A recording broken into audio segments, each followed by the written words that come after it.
Hello, everyone, and welcome to PAEA's June webinar. Tonight, Dr. Julia Hovanec of Kutztown University will speak about extending literacy, visual thinking, and learning in art. Registered participants will receive a Google Form link via email in a day or two to fill out for their 1 hour of Act 48 credit.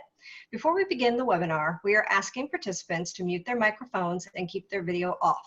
Those controls are located in the bottom left corner of the controls bar. We are also asking everyone to sign in on the chat roll. Please use the same name in which you registered for this event. The chat roll can be found along the bottom in the controls bar as well. Signing in will ensure that you receive the Act 48 link. Let's get this webinar rolling. Dr. Hovanec, take it away. Okay. Well, thank you very much. I appreciate it. Hello, I'm Julie. Good evening. I teach art education and am chairperson of the Art Ed department at Kutztown University. Thanks for attending this evening. Okay, let's advance my slides. All right, so as Jill said, my title of my webinar is Extending Literacy, Visual Thinking in Art, and Learning and Art. And this webinar was inspired by a presentation that I attended at NAEA recently, a website I stumbled upon, and 2 professional development opportunities that I attended. I was fortunate to attend by Dr. Frank Serafini in recent years. It's also fueled by and inspired by my passion and great love and interest in literacy integration, as well as inquiry-based teaching and learning, and teaching for understanding. Okay, so when I first began putting this webinar together, I couldn't believe the potential and the amount of content that I could incorporate. Really, the possibilities seemed endless. I decided to focus on VTS, which is visual thinking strategies, and how we as art teachers can apply it. Practical applications of theory, strategies that you can take back and use in your art room next year for the betterment of you and your students. This evening, we're going to begin with the symbiotic relationship between visual literacy and literacy. You're going to discover some visual thinking strategies to put to use in the art room and beyond that will increase creative capacities while transforming the way students think and learn in art and in other subject areas. We're going to review content in literacy, and visual thinking. What is shared tonight will hopefully fuel, inspire, and potentially transform teaching and learning at your school, both in and out of the art room. I'm noticing a weird glare, so I'm just going to draw my shade really quickly. Sorry about that. That'll be a little bit better, I think. On the next 2 slides are some of the books that I used to prepare for this webinar, and I'm using to prepare for an institute on this topic that I'm going to teach at Kutztown this summer, actually in July. Some are my old faithfuls, and others are brand new for me and maybe for you as well. I'm not going to spend a lot of time talking about each one individually, but if you have any questions about any of the books you see, please feel free to email me later. Notice in the center is Frank Serafini's book, and this is the book that first inspired me. It's Reading the Visual, An Introduction to Teaching Multimodal Literacy. Read it, fell in love with it, and based a lot of my research on literacy and visual literacy since then because of this book and because of Frank Serafini. On this page of resources, you may notice that I included a book on mind mapping. I think I've always done mind mapping on my own and in my own way, but this past month, I've so enjoyed learning about how to teach mind mapping to students of all ages, preschool on up and adult learners. So, you know, that's been a really great part of my research, is really diving deep into mind mapping. And perhaps you all do that already, but, you know, that kind of went along with all of this research. Okay, so we're going to get started with a few definitions, just because I think, you know, when you're talking about visual literacy, multimodal, it just gets all confused. So I thought it would be a good idea to just kind of go with how I'm defining and the research that I've done defines the big words that we're going to be researching and topics that we're going to be researching this evening. So you would think that literacy is an easy term to define, but actually as a concept, it is very complex and dynamic, and people interpret it very, very differently. Basically, the definition has moved from viewing literacy as a simple process of acquiring knowledge and basic cognitive skills to using these skills in ways that contribute to socioeconomic development, to developing the capacity for social awareness and critical reflection as a basis for personal and social change.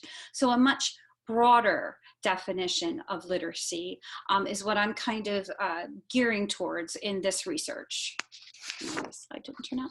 The basic definition of visual literacy is the ability to read, write, and create visual images. This we know as art teachers.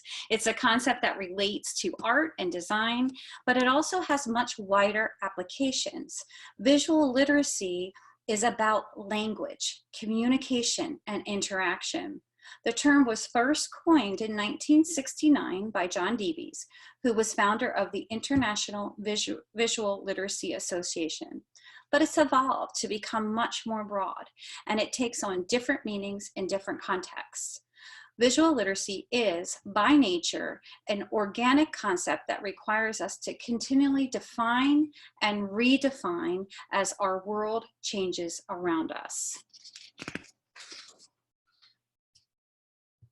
Okay, today, more than ever, multimodal literacy, you probably have heard of the term, this term has been used, and more attention is being given to the role of the arts, which great news on our end, multimodality, and the new literacies as they relate to research and practice in English language arts classrooms and beyond, and as they operate within the 21st century literacies.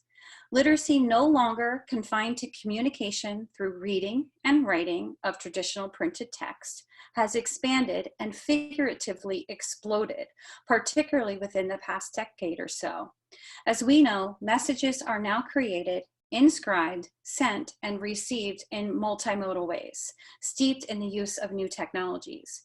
Frank Serafini says that multimodal literacy is a process of generating meanings, and I love this, in transaction with multimodal text, including written language, visual images, and design features, from a variety of perspectives to meet the requirements of particular social contexts. He actually says the picture book, which is another whole part of my research, is a multimodal ensemble and is a vehicle that we can use in the art room pre-K through 12. And that's a whole different presentation, but that's something that Frank Serafini kind of subscribes to, and I believe as well when it comes to the picture book.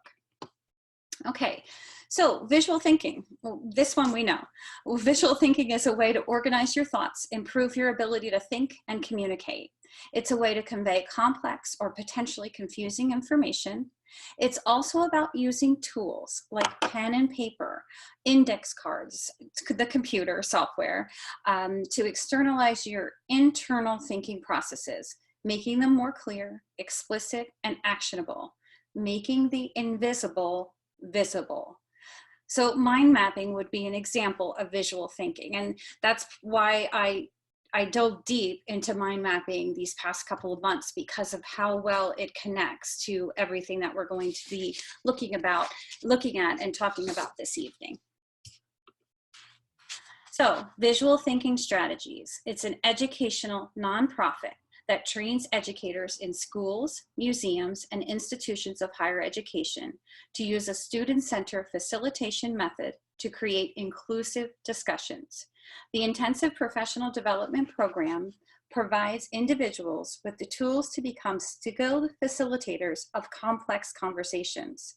The accessible classroom curricula are supportive of critical thinking, visual literacy, communication, and collaboration skills. Proponents of VTS believe thoughtfully facilitated discussions of art make education more engaging, inclusive, and equitable. I like this quote, and it's by Philip Yenawine, who I'll talk more about in a little bit, but visual thinking strategies allow you to harness the glorious capacity of childhood and provide children with a way to wonder with others. When I first started learning about VTS, I thought this, and I'm just going to be honest. I thought, well, in art, we already do all of this.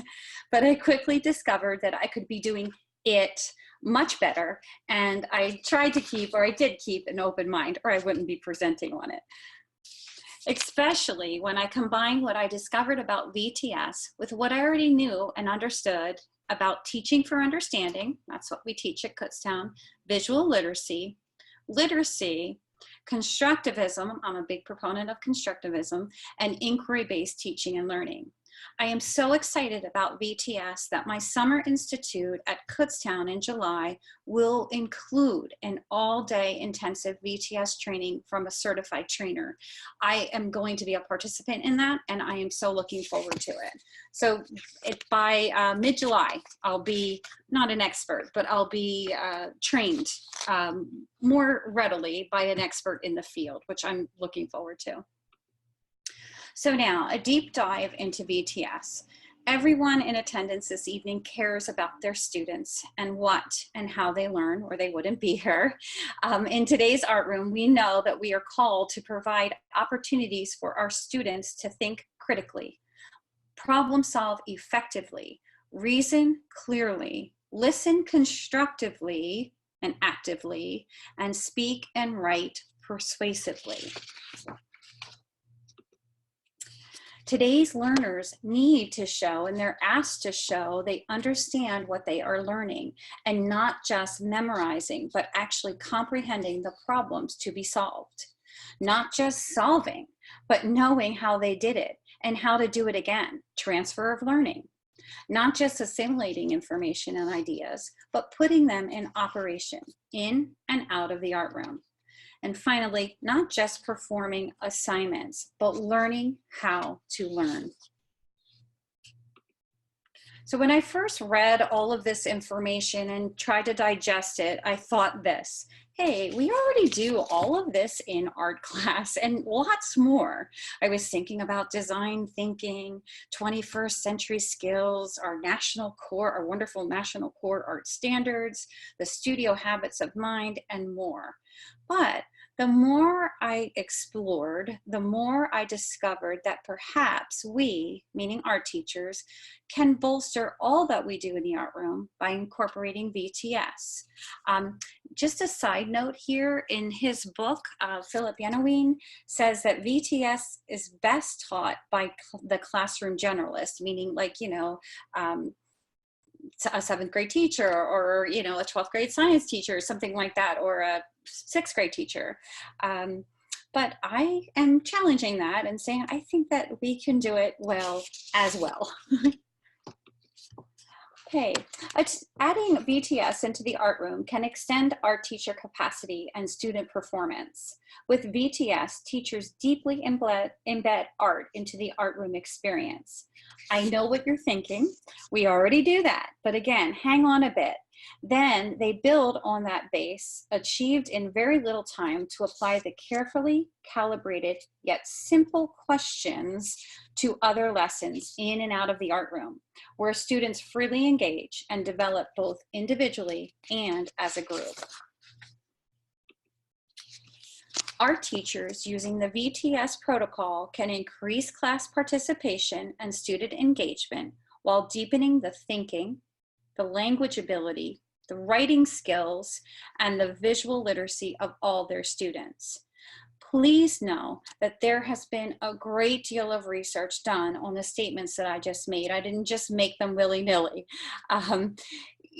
VTS actually got its start at the MoMA, the Modern Museum of Art, in 1991 with Philip Yenawine and Abigail Halsen and others, and has been around for over 28 years, and it's still going strong.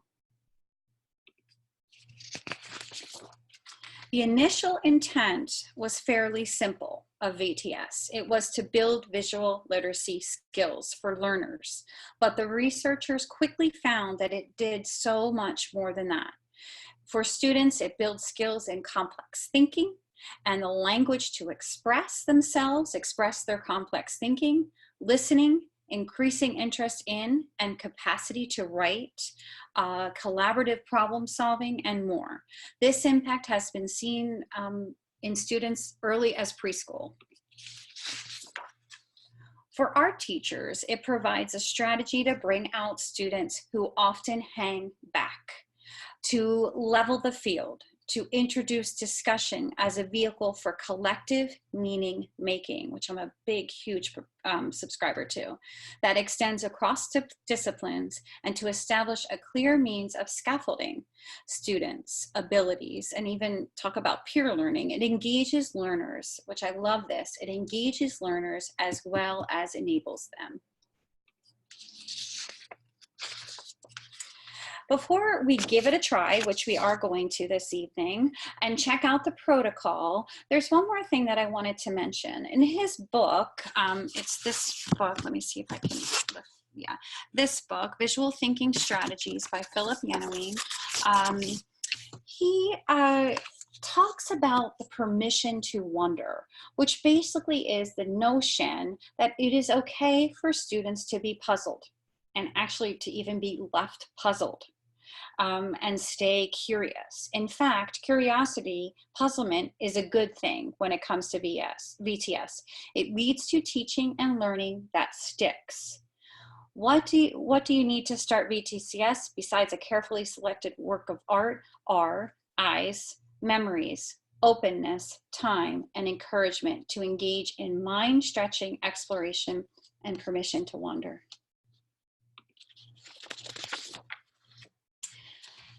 Okay, so here's a brief overview. Basically what happens is the teacher facilitates a student-centered discovery process focused on the carefully selected images, which we'll talk more about in a little bit.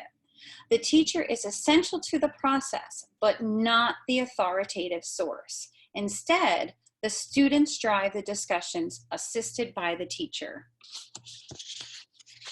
So as a facilitator, VTS teachers help students to look carefully at works of art, talk about what they observe, back up their ideas with evidence, which is a Common Core standard, English language arts standard, listen to and consider the views of others, discuss and hold as possible a variety of interpretations. And I love that piece.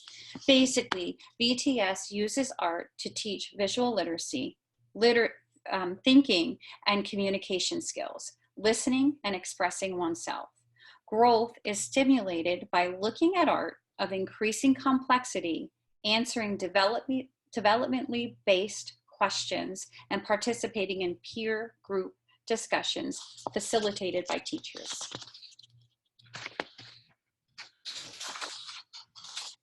All right, so to give you an idea of the process, consider the following excerpt from a discussion about this image among fourth graders in their first year of VTS. Before I do read the excerpt, I just would like you to spend a minute or even less, like 30 seconds, just examining this work of art.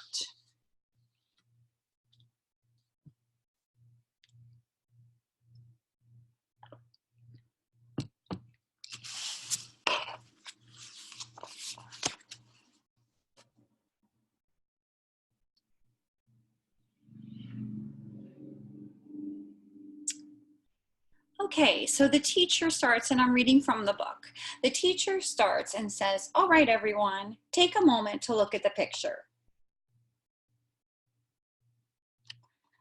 The teacher again, after a pause, says, what's going on in this picture?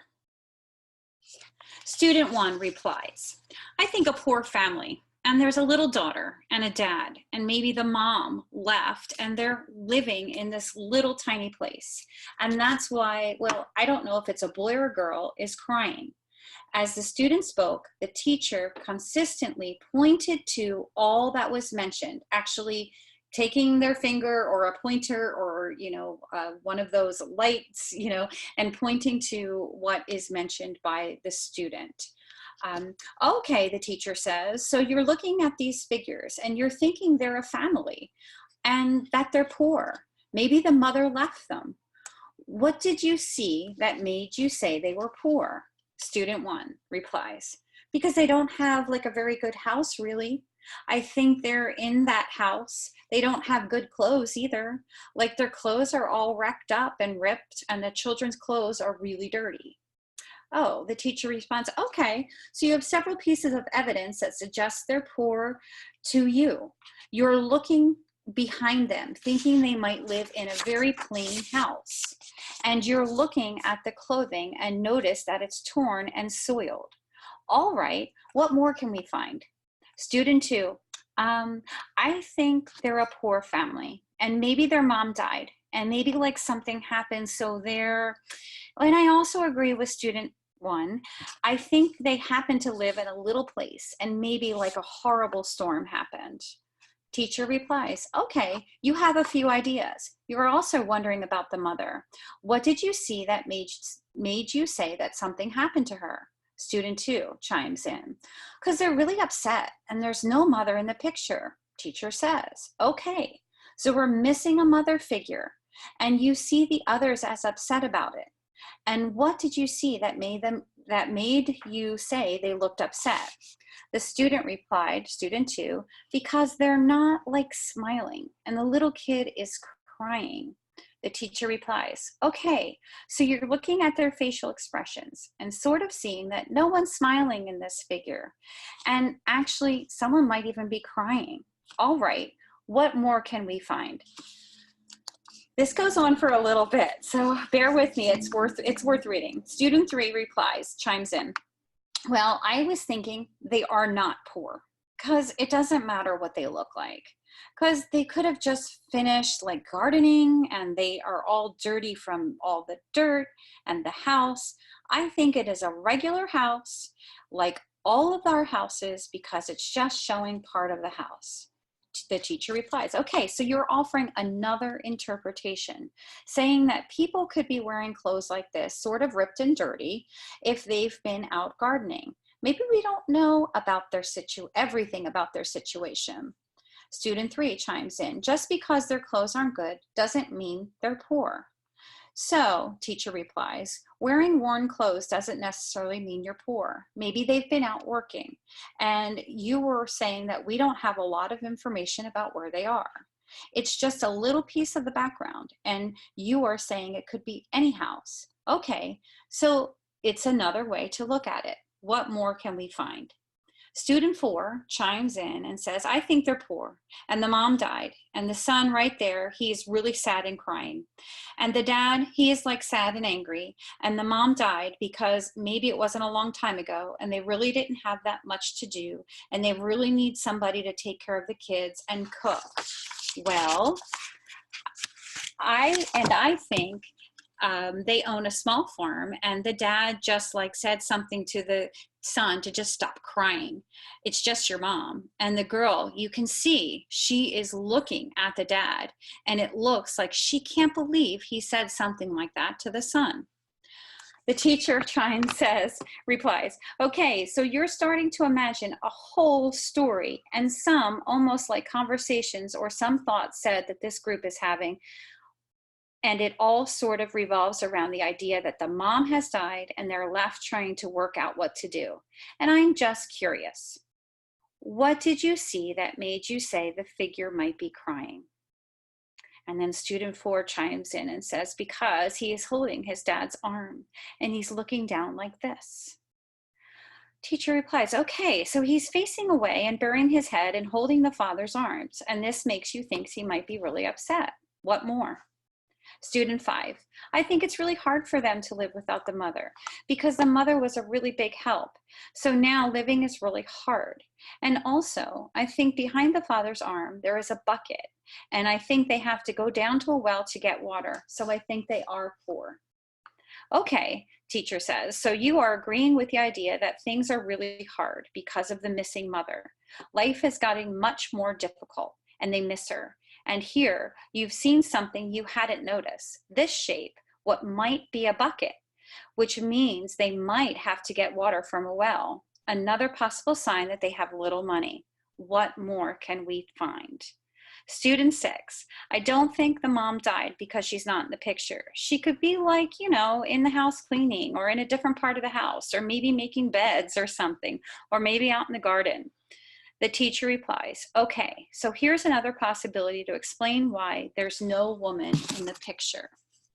Okay, so that's abbreviated, believe it or not, actually very much abbreviated. I kind of pulled out, well, the part that was in the book, but it goes on more even. But this discussion was actually longer, and there was even more debate about the missing female figure. That seemed to be very troubling for the fourth graders. The subject's economic status was of, you know, a great discussion, and the mood of who they identify as the dad. Is he sad? Is he angry? Is he mean? That kind of thing. Okay, so please note that in this example that I just shared with you, the teacher basically stands aside to let the conversation develop as it will. The teacher accentuates the multiple possible interpretations by paraphrasing comments. They add in a lot of, as you notice, maybes and mights and things like that. Here is the kicker, and what baffled me in the beginning of when I first started learning about VTS. When the time is up at the end, the teacher makes absolutely no attempt to form a consensus regarding any of the interpretations entered into the discussion. The teacher simply thanks the students, maybe gives them a compliment, and asks them if they're ready for another. This part, personally, for me, it was the hardest to swallow. I love to give them the answers, and I love to let them all know who was spot on in their interpretations, but the key to VTS and what I'm going to be practicing this summer is not to do that at all. Like at all. When first doing this, you may need to remind the students, regardless of their age, when they ask, did I get it right? Did we get it right? That it's not about right and wrong, but it's about thinking. And that all of the students, all of you, are capable of wonderful, grounded ideas. So just the elements of VTS are on this slide. It has a lot of text, but basically, teacher carefully chooses an image. Students look at it quietly for a moment. This is what I hopefully modeled in this way. The teacher asks students to answer several specific but open-ended questions that come in a particular sequence. The teacher listens very intently, points to what they mention, and responds to each comment by paraphrasing every student's ideas. And when I talked with the trainer, I spoke with her on the phone, she even said it's important to not like act surprised, or, you know, not that you have to be stoic or anything like that, but you can't really say, oh yeah, and, you know, really kind of give away when they do get something spot on. So it's a little tricky, and it's going to take some practice, but I'm hoping this summer to really get a handle on it. Students cite evidence. Teacher links arguments and disagreements, and that part's a little tricky, and I'll explain that a little bit later, while remaining the facilitator throughout the discussion, not adding comments, not agreeing or disagreeing, correcting or directing the student's attention. The teacher closes with simply a thank you, maybe a compliment or two, like I said earlier, and maybe even like what they learned from listening to the student's discussion. Something like, oh, you noticed a lot of details in this image, way more than I noticed, something like that. Okay. All right. So back to this image, because I wanted to share a few personal thoughts about this. I know for me, if I share this image with a class, I don't, pre-K, you know, my college students, my Women in the Arts class, I would want to tell the students all that I know. I really would. I would want to tell the students that this is a photograph, right? It was taken during the Depression. It was taken by Doris Ullman, an American photographer who lived between the years of 1882 and 1934. And it's entitled Cheever Meadows and His Daughters. But if you would like to do BTS and give it a try, stop yourself from doing that. Think of this as the start of a process and not the finish. And I think that's what's helping me grasp it. Think of it as a student's chance to explore a complex subject without direction. Why imply that they are missing something and potentially dampen their willingness for and pleasure at talking about what interests them? Why limit their thinking? Yes, the people are actually poor, but the student's discussion lands on a pretty important point in and of itself. Don't make assumptions or judgments based on circumstantial evidence, judging a book by its cover. The priority for the teacher is to teach thinking. And that's where BTS is different from when we share a work of art with, when we share a work of art in an art room, and our goal for that is to give all the information about the work of art. That's totally different. BTS is all about thinking.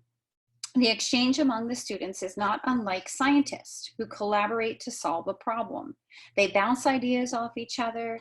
They use interactions as a basis for sorting out what they know and what they need to learn. Students gain experience in a very similar process, and usually it's free of anxiety about right and wrong.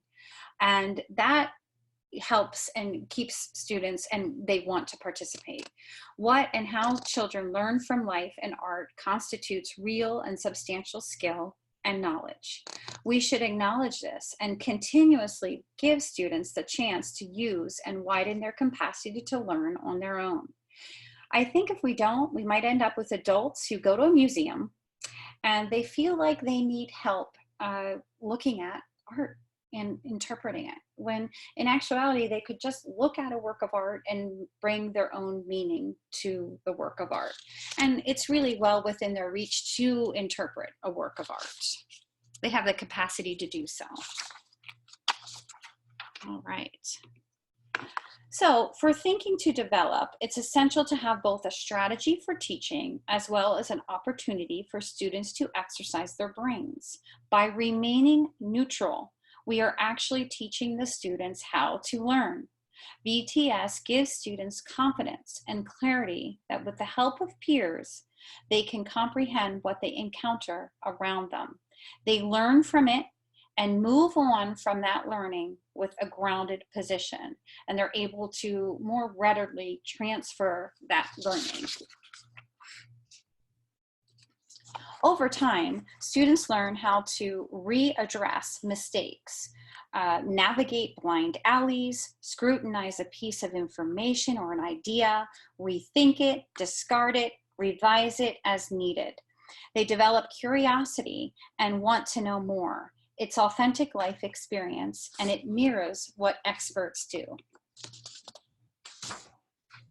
BTS gives students permission to wander and the skills they need to begin addressing the issues that confront our global society. So this is a recap.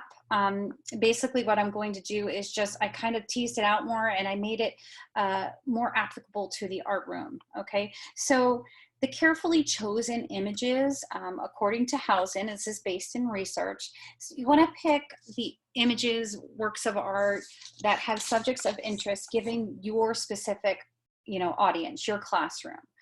Familiar imagery, again, given your audience. Strong narratives, that's very important for a work of art for BTS. Accessible meanings, given the audience. And ambiguity, complex enough, that's such a hard word for me to say every time, and maybe I spelled it wrong. Complex enough to puzzle. In fact, you want them to be puzzled.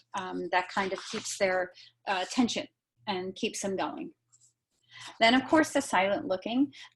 You have to kind of feel this out. When I practice this with colleagues, I really just felt it out a little bit. I wanted to, give it a whirl and see how they responded. And once I saw that people were looking away from the image, students were looking away, then I was able to go ahead and get started with the questionings. But you definitely want to give at least a minute for silent looking before the discussion, and reading your audience is important. The questions are so very important, and they are very simple. They're important, but they're simple. You start off with, what's going on? What's happening in this picture? You can word it either way. What do you see that makes you say that? What more can you or we find? Okay.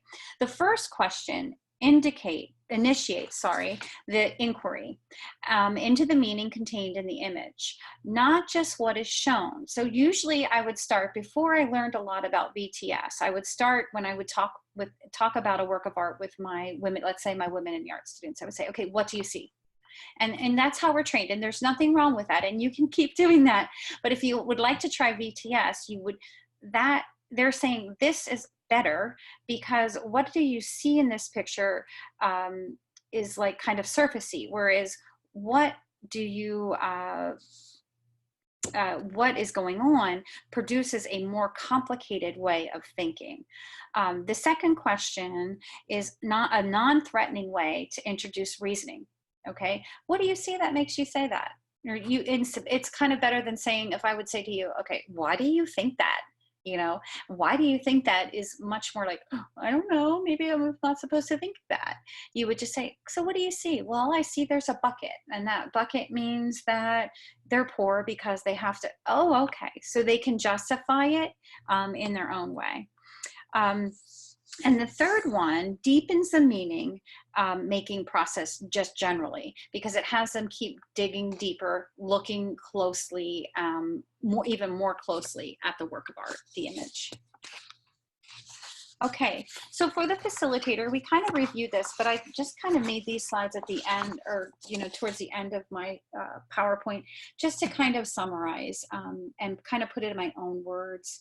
I think listening carefully, of course, is really important, active listening, pointing to observations, and I like what they call this on the VTS website and things like that, visual paraphrasing, actually paraphrasing each comment. And this, I think, is the hardest part, linking related comments. And I'll talk a little bit about that on the next slide. Remaining neutral, tricky, and thanking students at the end, easy. All right. So VTS impacts many aspects of teaching and learning and can be applied very easily to other content areas. In fact, for some, it has even turned into a verb. Students were asking to VTS a cover of a new chapter book they were about to start, and what a beautiful way to start diving into a chapter book. A math teacher noted that now he teaches math in a more open-ended way since incorporating VTS into his classroom. It's been adopted by many museums and schools, where it's used not simply to integrate art into the curriculum, but also to teach students how to dig into all sorts of unfamiliar material, from historical artifacts to scientific phenomena to poetry. In addition, teachers have documented its power to develop language skills among English language learners. And I'm going to do more research into that. I have some, but it's on the surface, and others, to engage all sighted students. That is a thing that I learned about, obviously, about visual thinking strategies is, for our visually impaired students with visual impairments, this strategy would not work.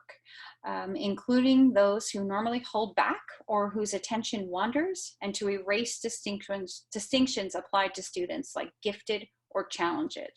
This picture actually shown, although it's a little bit fuzzy, a VTS writing lab. So they're basically using visual thinking thinking strategies to teach writing. So it's in I think a second grade classroom. And I got that off of the website. In schools that implement VTS, 1-hour image-based discussions are conducted 10 times a year, beginning in kindergarten. Images are sequenced so that students discuss more challenging images over time, and they're exposed to diversity of media and images representing different styles and periods. In the art room, no matter what age level we teach, I believe that we can modify and adapt VTS to suit our needs. We can incorporate the philosophy behind VTS and transform our art rooms into creative think tanks. in the art room, depending upon what concept or content you're teaching and what your objectives are, I believe we can begin with the VTS protocol and then add some follow-up questions if we see fit, still keeping them open-ended. So not really giving, like spoon feeding them information, but still keeping it information, but maybe giving them a little bit more. So here's my thinking. I could add on to that whole conversation. What do you know about photography? How can we learn from this photograph? What do you know about photography? I already said that. What more are you curious to know? How might we find the answer to that question? How might we find out if we are correct? What else might we want to find out? How can we do that? This way, we could more readily use the image shared earlier as an introduction to a photography lesson, let's say in a high school classroom or a middle school classroom. If we share, or elementary, if we share reading with them, such as a passage in a textbook about photography or a poem about photography, we can ask the same thing about that poem. What's going on here? What did you read, or what words did you read to make you say that? What more can you find out? The whole discussion could be the hook for the lesson. It could happen in the middle. I attended a really great professional development one time called Write in the middle of class. And I put art class in there because I thought it made so much sense, like write, W-R-I, write, like actually write something in the middle of class. And this could be great for right in the middle. Or it could be your closer. It could be the close of a lesson. It's your choice as a teacher. And as I said, practice makes perfect. I'm not an expert in here.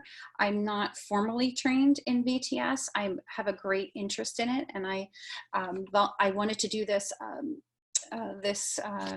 WebinART because I really want to make a commitment to learning this process, and will be, I think, more so, even more so, be able to trained facilitator by the end of July.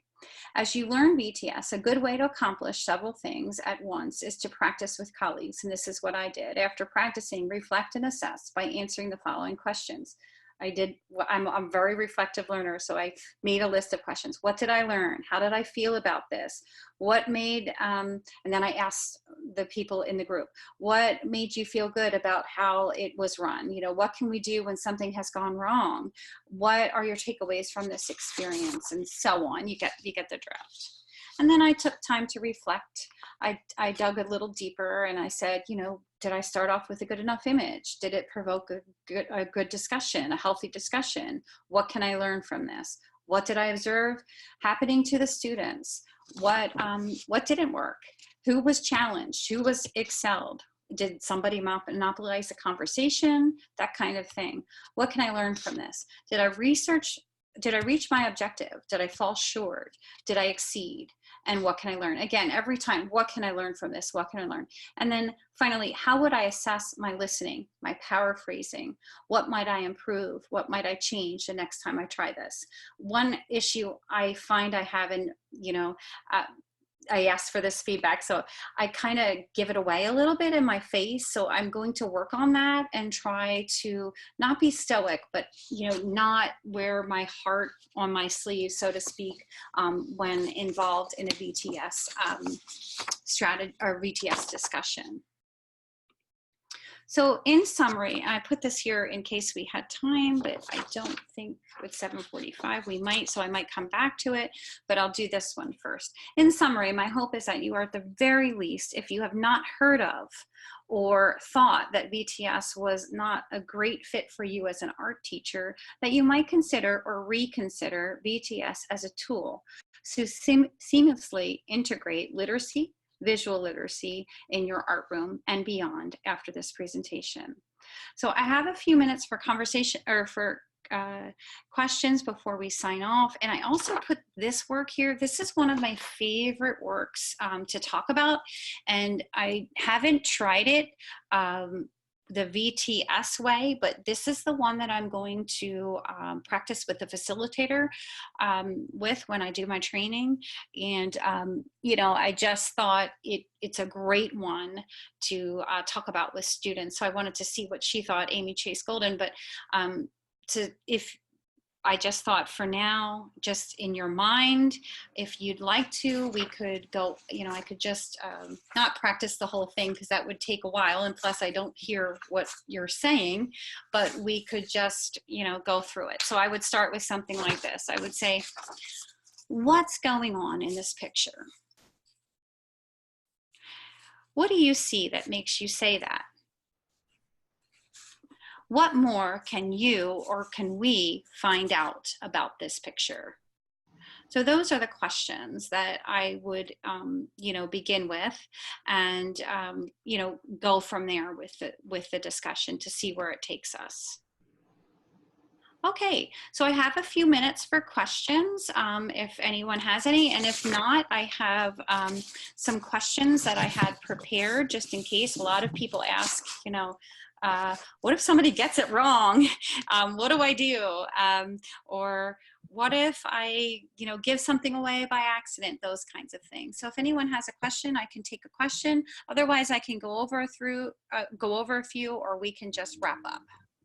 Yes, please feel free to use the chat roll for any questions you might have for Dr. Hovanec.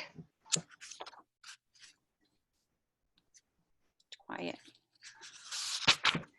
I will go ahead and say that I love that you added the fact that as art teachers, it is hard for us to stop talking at the end and remain neutral and not tell us. And that is exactly why Philip Yenowin thinks that regular ed teachers are better at this, because they don't have the passion for the artwork like we do. So we tend to want to tell what we know about it versus regular ed teachers might not have that passion for that painting. But I think that's kind of based on what I've read and seen by him. That's kind of where he feels he lies with this. And I have seen teachers do this, that they start off great, but then they want to tell everything about the painting afterwards. And that kind of, then the kid's like, oh, I feel bad. That's not what I thought, but you know, but I think that's why. But I love the fact that you said that's the hardest part for us to just stop when we're done and let it go.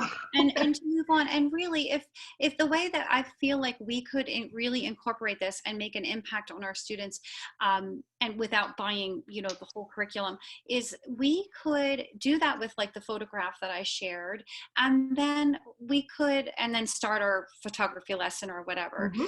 And we could show another photograph and do what we would normally do with another photograph. You know, do you know what I mean? So like, I think there's a way that we can incorporate it that it will still be impactful for our students of all ages. And I'm anxious to give it a whirl. I'll be honest with you. When I spoke with the facilitator way back when, like this was when I was first starting thinking about all this last fall, you know, she said to me, well, you teach women in the arts. So what do you do when you share a work of art? And I'm like, oh man, I give them every, you know, I let them talk about it. Like, what do you see? You know, that kind of thing, but I give everything away. So I did try it a few times in class and I absolutely loved it, but it did stump them because they were used to me doing it the other way. Yeah. So anyway, but yeah, it is, I think it's fantastic. I'm a big, and I think the potential that it has to connect with literacy and beyond is just, you know, endless. I really do. So. Yep, it's good. And it looks like Tara has posted a question for you. Oh, fantastic. Okay, now will I see the question? If you have your chat open, yes. Do you have your chat open? Well, I don't know that answer. Let me see. I will open my chat. Where do I open my chat? Go down to the bottom. Okay. And then click on the little chat bubble, and that should open it up for you. Okay. Okay. So when I go down to the bottom, I don't have anything right now. Let's see. I have. If you do not, you might want to try stop sharing your screen. Okay. And that might bring you back to the. Gotcha. That's what I'll do. Now I have it. Okay, there you go. So if you open that up, you should see. Have you ever tried this process using student art as the basis? Ooh, that is, and should I type it or can I just say it? You can say it. Okay, I think that is a fantastic question. And I actually read about that in art rooms, that teachers are doing that. And I think it's a fine thing to do. Although where I would have caution is the student wouldn't be in that class. I think, I don't know. And you can chime in if, for what you think about that. I think it can be done, but I think you have to take some precautions, because if the artist is in the classroom, he or she, they might feel, that's not what I mean. And they might chime in and do the correcting. But I think that's a great idea. It's with previous art, like student exemplars, things like that. I think that's fantastic.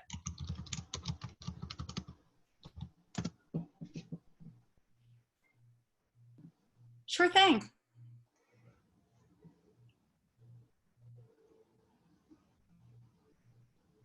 Okay. Anything else? I think that's it. Right. All right. Did you have any other frequently asked questions that you wanted to address, or? Well, the frequently asked questions, the main thing is, if a student gets it wrong, just again, that remaining neutral thing, because like what you touched on it, Jill, which was fantastic. We are art teachers. We know our stuff. We know our art. We love our art. We're passionate about our art. So it's hard for us not to correct and chime in, but it's really important not to do so. And in this book and other books, even not by Philip Yenawine, they really do talk about that. And like the linking thing, what do you mean by linking comments? And this was the hardest thing when I was practicing for me to really learn. It really takes active listening. I always pride myself at being a great listener, but I noticed I'm not as good as I thought I was, because to link the comments together, you really have to recall what students previously had said and make the links to, like, okay, so I see many think that the family might be poor, and keeping that might in and that kind of thing, based on the clothing, but some feel, that kind of thing. So that question comes up, is like, what do you really mean by linking comments? And he goes into some of those answers as well in the book. And other books that I've seen have gone in, and examples I've seen on the VTS website. Okay. Okay, I think great. that's all I have for this evening. All right. Well, we really hope that you enjoyed your time with us tonight. We have 2 more quick things to share before we go. First, we want to share the registration link for our next webinar to be held in July. Join Angela Capuzzi, PAEA's Middle Level Division Director, as she explores middle level topics such as NJHS chapters, conference presentations, classroom management, lesson ideas, and more. Wow. So we're going to go ahead and add that to the chat roll. So that's in there now. So anybody can be able to copy that if they want the registration link to that.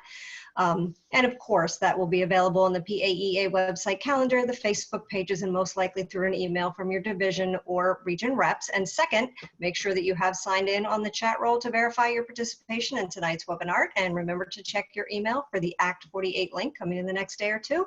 And again, thank you, Dr. Hovanec. That was a wonderful presentation and thoroughly enjoyable. And that's a wrap. Good night, everyone. Have a good evening. Bye.